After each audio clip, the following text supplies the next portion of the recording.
Bismillahirrahmanirrahim. Assalamualaikum warahmatullahi wabarakatuh.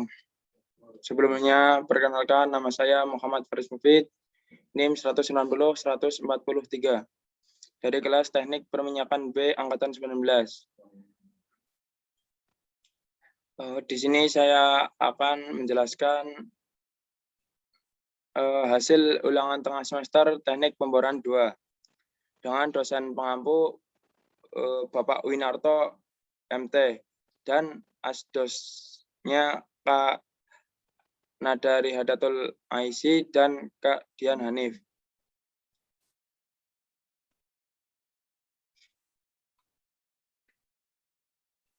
Di sini saya akan menjelaskan secara garis besar dulu. Yang pertama ada nomor 1 casing, nomor 2 hoisting, nomor 3 bed.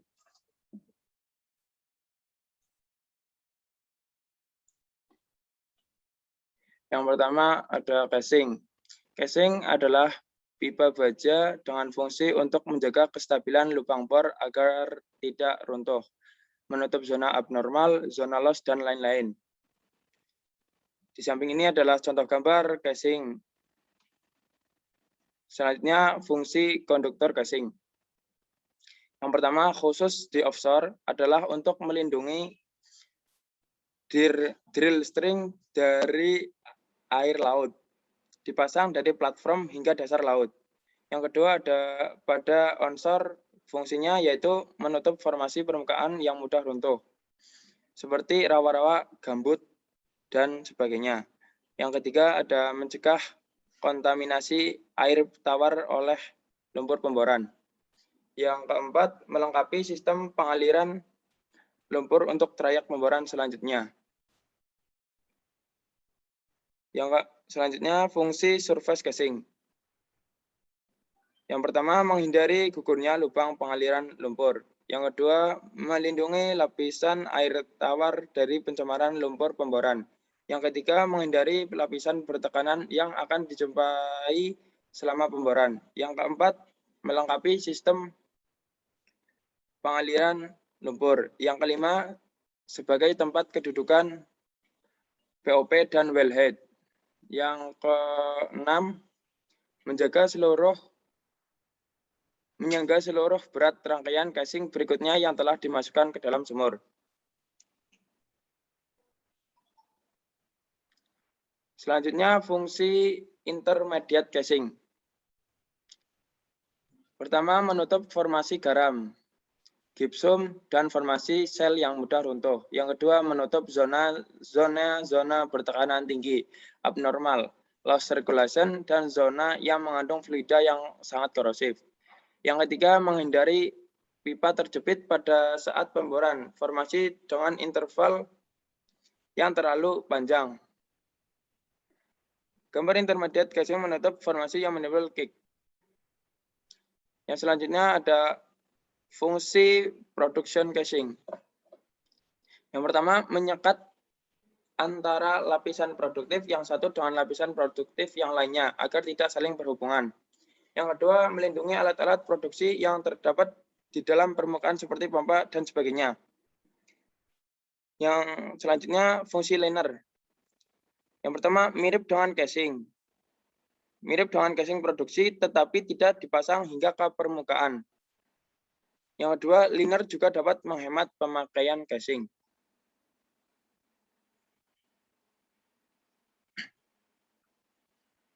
Selanjutnya akan menjelaskan mengenai tipe sambungan casing. Yang pertama, round thread and coupling. Sambungan ini mempunyai bentuk ulir seperti V dan mempunyai 8-10 butir per inci.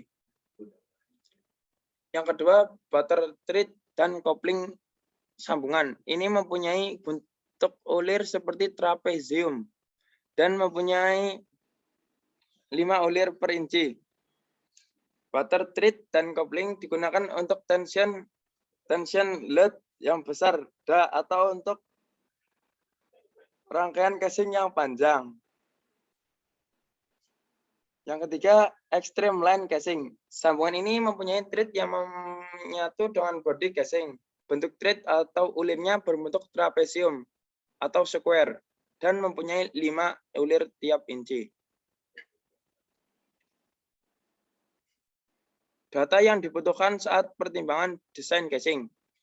Yang pertama adalah kedalaman sumur, yang kedua tekanan formasi atau collapse, yang ketiga tekanan hidrostatik atau burst, yang keempat beban rangkaian casing atau tension, yang kelima jenis casing, yang keenam semen dan lumpur atau SG.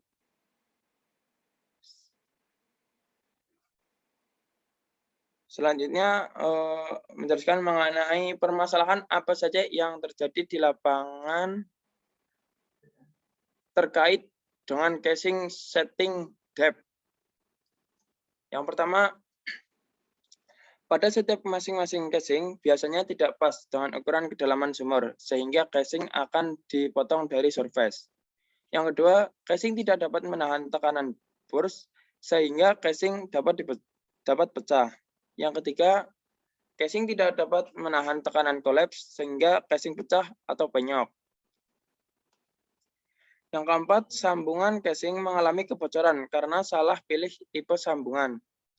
Yang kelima, casing mengalami stuck saat running atau saat memasukkan casing.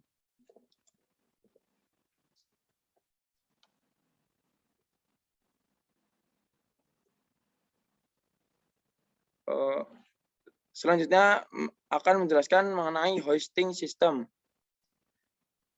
Kenapa menara bor dan seluruh peralatan yang digunakan harus memenuhi keselamatan kerja? Jawabannya dalam Undang-Undang Nomor 13 Tahun 2003 Pasal 87 disebutkan bahwa setiap perusahaan wajib menerapkan sistem manajemen keselamatan dan kesehatan kerja dengan alasan perikemanusiaan, memenuhi Perpu dan ekonomi, serta Undang-Undang Nomor 1 Tahun 1970. Jika peralatan tidak memenuhi standar tersebut, akan rentan terjadi kecelakaan kerja dan menimbulkan cacat fisik dan psikis.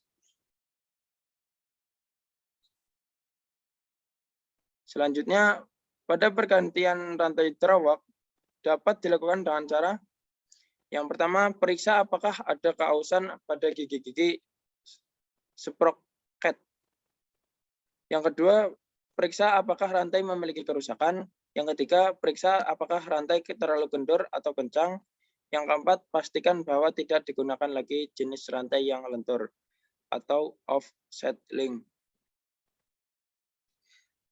Selanjutnya, tugas tool pusher dalam melakukan pengawasan keselamatan kegiatan pemboran. Yang pertama, tugasnya melakukan pemeriksaan alat yang kemungkinan rusak. Yang kedua, merawat alat-alat dengan jangka waktu harian, mingguan, bulanan, dan 6 bulan. Yang ketiga, mengganti alat yang tidak layak pakai kembali.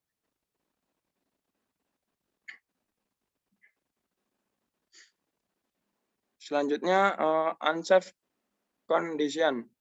Unsafe condition di lokasi pemboran adalah di mana di area tersebut merupakan lokasi yang penuh dengan risiko kecelakaan yang tinggi dan kondisi yang tidak aman atau bahaya. Cara pelumasan crown block, maka traveling block dalam kondisi bagaimana? Ketika sedang melumasi crown block, maka kondisi traveling block yaitu diam atau diletakkan di lantai rig posisi tegak. Ketika sudah diberi pelumas, maka digerakkan secara perlahan naik turun. Salah satu diadakannya meeting periodik adalah yang pertama, menghindari kecelakaan kerja. Yang kedua, menginformasikan bahaya yang terdapat dalam pekerjaan. Yang ketiga, menyampaikan regulasi terbaru. Yang keempat, menyampaikan prosedur kerja terbaru. Yang kelima, peringatan pemakaian APD yang sering disepelekan.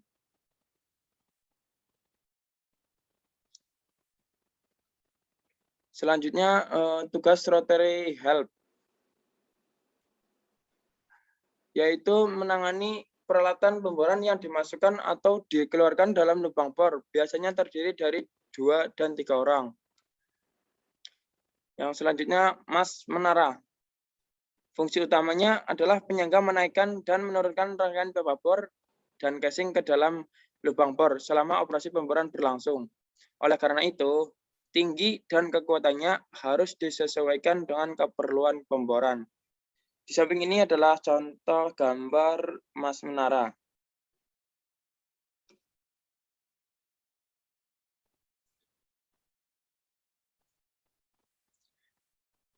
Selanjutnya akan menjelaskan mengenai gambar. Substruktur adalah konstruksi kerangka baja sebagai platform yang dipasang langsung di atas titik bor atau kaki-kaki rig pemboran.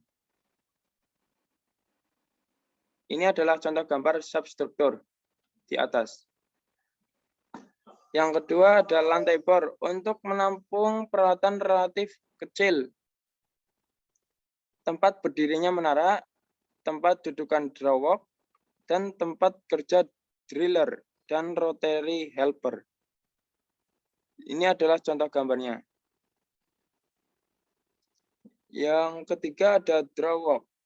Akan berputar dan akan meneruskan apakah rangkaian pipa ke bawah atau ke atas. Ini adalah contoh gambarnya.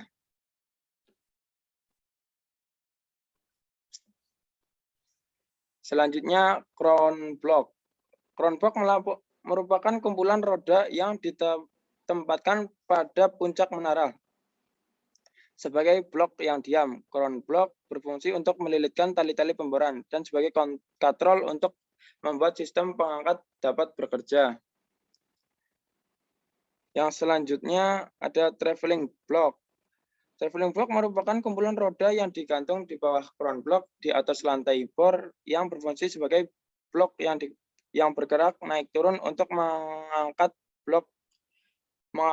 hog block. Ini adalah contoh gambarnya. Selanjutnya ada hook. Hook adalah berfungsi untuk menggantungkan swivel dan rangkaian pipa bor selama operasi pemboran berlangsung. Hook terletak di bawah traveling block. Selanjutnya ada drilling line, yaitu yang menggulung pada bagian drawwalk. Berfungsi untuk menahan atau menarik beban yang diderita oleh hook dan menarik dan mengangkat rangkaian pipa atau casing.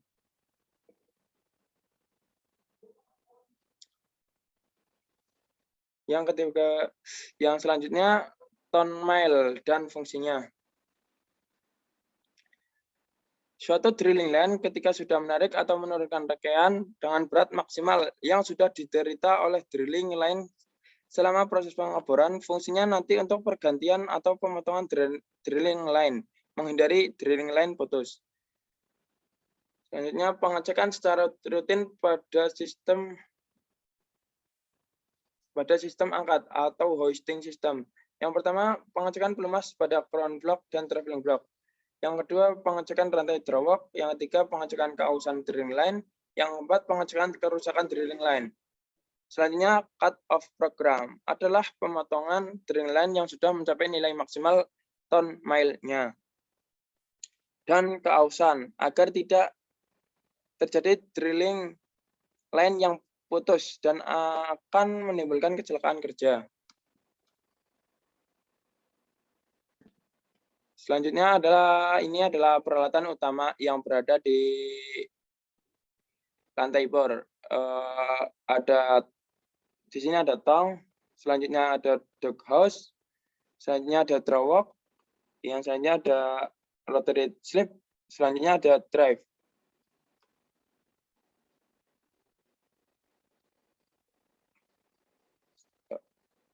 Di sini saya akan menjelaskan mengenai perhitungan studi kasus pada hoisting system.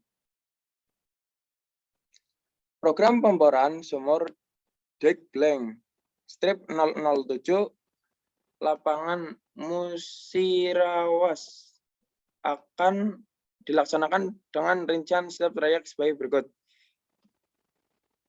Ini adalah soalnya. Selanjutnya,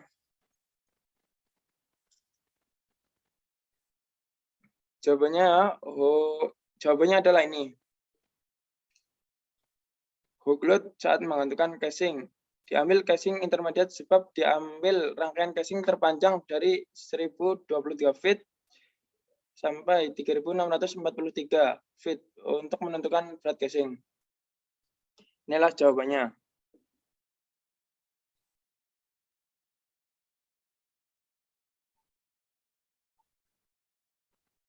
Yang kedua, total beban horizontal. Gaya horizontal yang bekerja pada menara akibat pengaruh angin. Rumus W sama dengan 0,04 kali 11,83 sama dengan 0,047 lb atau feet kuadrat.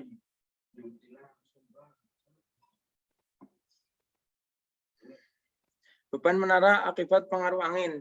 Rumus W2 sama dengan 0,047 lb atau feet kuadrat kali 353 feet kuadrat sama dengan 16,591 lb. Yang selanjutnya beban horizontal pipa yang bersandar pada menara. Rumus GH 3643 kali 26 lb per feet kali sin 2,5 sama dengan 4131,54 lb. Selanjutnya total beban horizontal adalah 4131,54 lb ditambah 16,591 lb 0,5 kali 90 feet dibagi 83 feet sama dengan 4140,54 lb. Yang selanjutnya tegangan kabel bor pada kondisi statis. Tegangan kabel pada fast line. Rumus beban hook 4140,54 lb dibagi 10 98% kuadrat 10 kuadrat sama dengan 506,75. Total beban pada menara. Rumus BT sama dengan 296.999,05 ditambah 615,8 ditambah 615,8 ditambah 120.000 sama dengan 418.230,65 lb.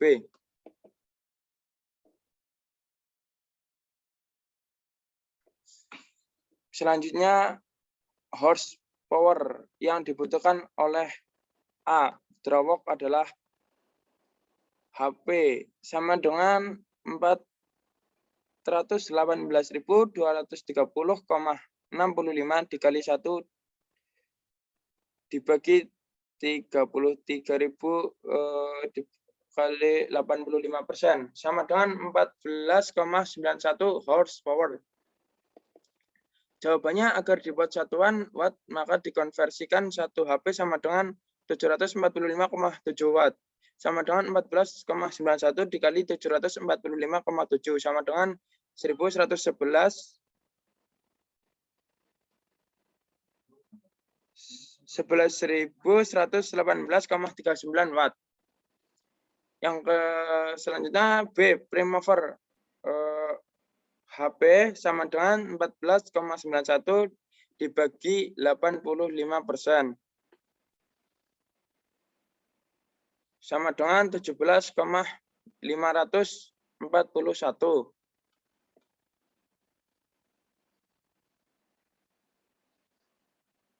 Selanjutnya akan menjelaskan mengenai bit. Definisinya bit adalah alat pemboran yang bersentuhan langsung dengan formasi batuan yang akan ditembus. Selanjutnya, cara kerja bit yaitu bit berputar dan memperoleh beban dari rangkaian drill string yang menyebabkan bit dapat menghancurkan batuan dibantu dengan adanya sirkulasi lumpur yang membantu menghancurkan batuan dan melunakkan batuan, sehingga batuan lebih mudah dihancurkan dan ROP lebih cepat.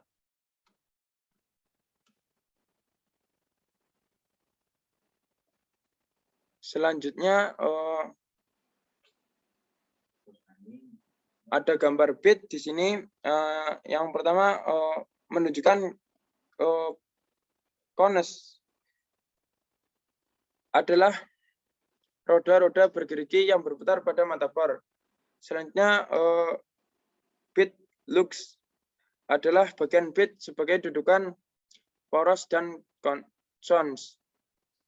Selanjutnya fluid passageway adalah nozzle yang melakukan penyemprotan atau sirkulasi lumpur. Selanjutnya ada menunjukkan gambar shanks adalah thread pin yang akan dimasukkan ke box connection drill collar.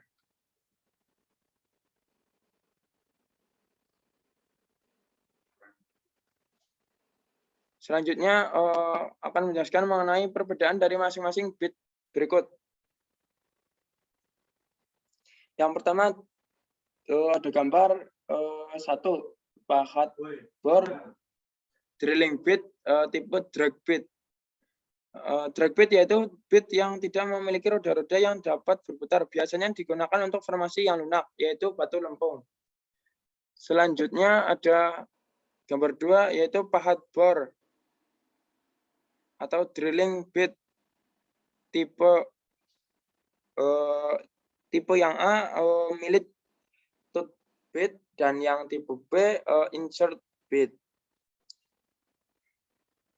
Mill tooth bit yaitu bit yang roda giginya dari baja dan berbentuk kerucut, panjang dan tajam, biasanya digunakan untuk formasi yang keras, yaitu batuan-batuan sedimen.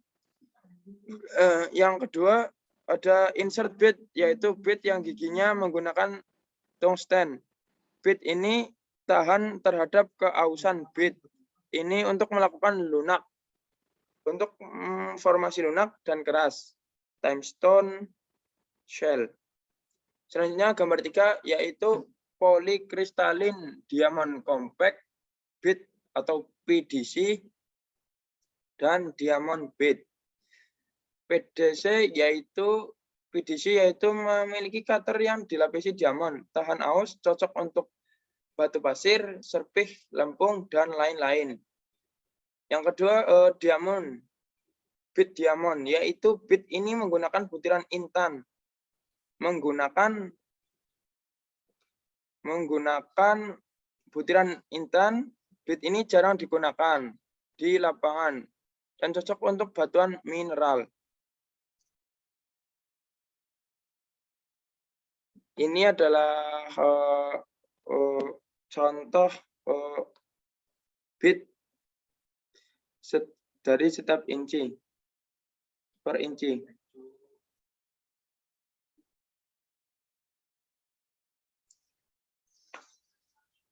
Selanjutnya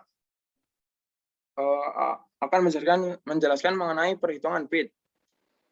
Kedalaman lubang bor pada saat bit mulai digunakan yaitu 10.000 feet. Ya, terus harga bit cost yaitu 1.000 US dollar.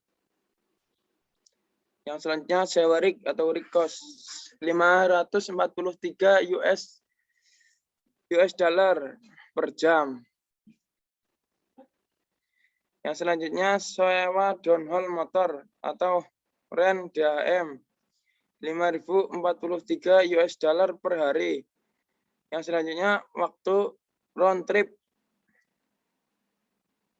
1 jam. 1 jamnya 1.043 feet. Laju penembusan ROP feet per jam sebagai fungsi T jam. Untuk T lebih besar 0 dengan persamaan sebagai berikut. Kapan bit harus diganti? Yaitu yang pertama bit ketika bit mulai dempul, selanjutnya bit mulai aus, selanjutnya laju penembusan berkurang, selanjutnya bit pecah, selanjutnya bit patah. Next.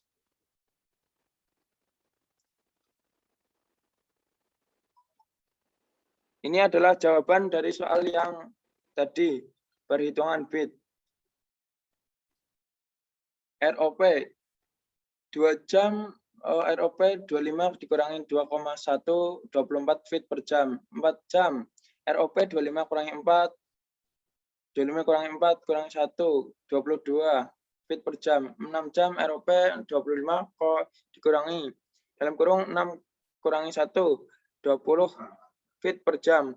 8 jam, ROP 25 kurangi 8 kurangi 1, 18 feet per jam. Kumulatif footing 2.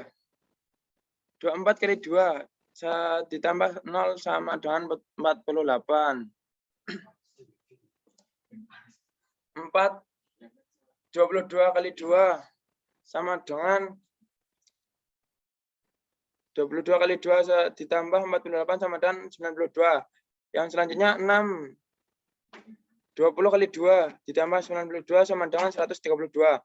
Yang selanjutnya 8. 18 kali 2 ditambah 132 sama dengan 168. 10.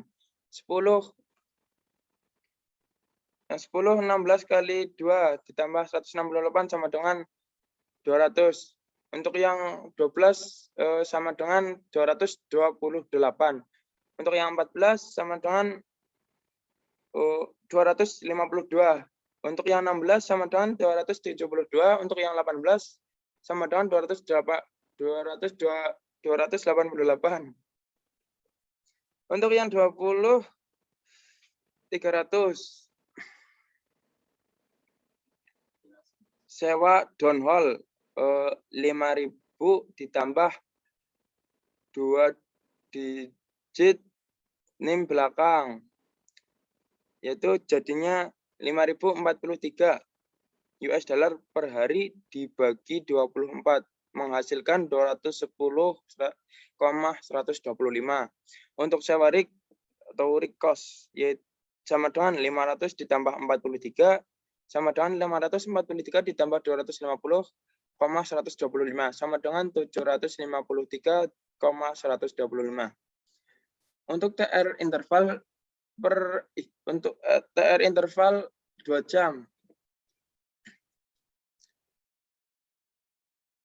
1.000 ditambah 543 ditambah 210,125 dikali 10 tambah 2 sama dengan dibagi 48 sama dengan 209,11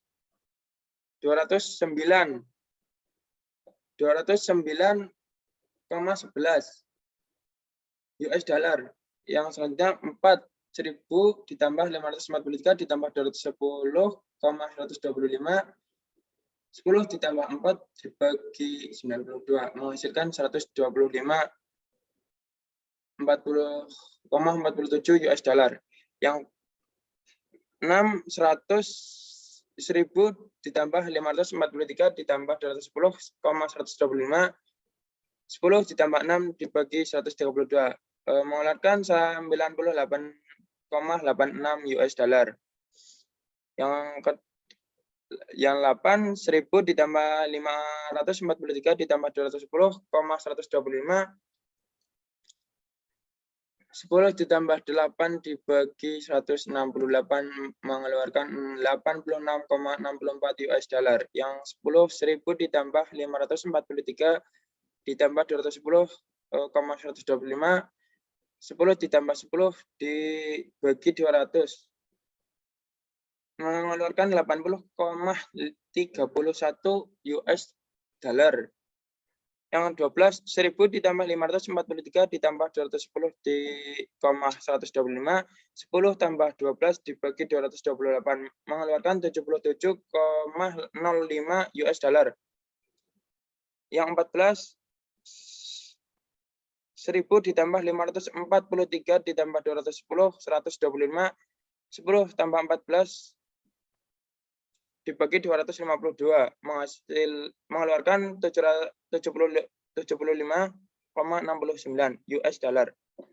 Yang 16 1000 ditambah 543 ditambah 210,125 10 ditambah 16 dibagi 272 mengeluarkan 75,66 US dollar.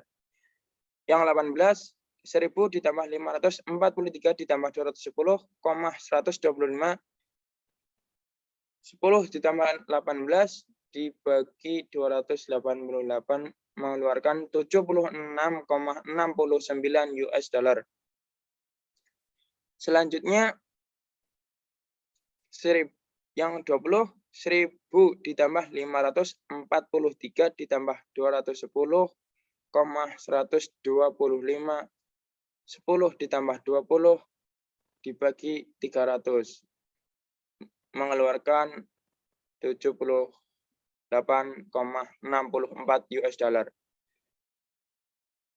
Total yang dikeluarkan dari TR interval 2 jam yaitu 984,12 US dollar.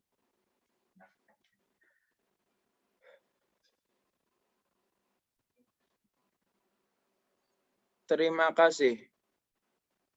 Sekian yang saya paparkan. Apabila ada salah kata, saya mohon maaf. Billahi taufiq wal hidayah wa ridha wal inayah. Wassalamualaikum warahmatullahi wabarakatuh.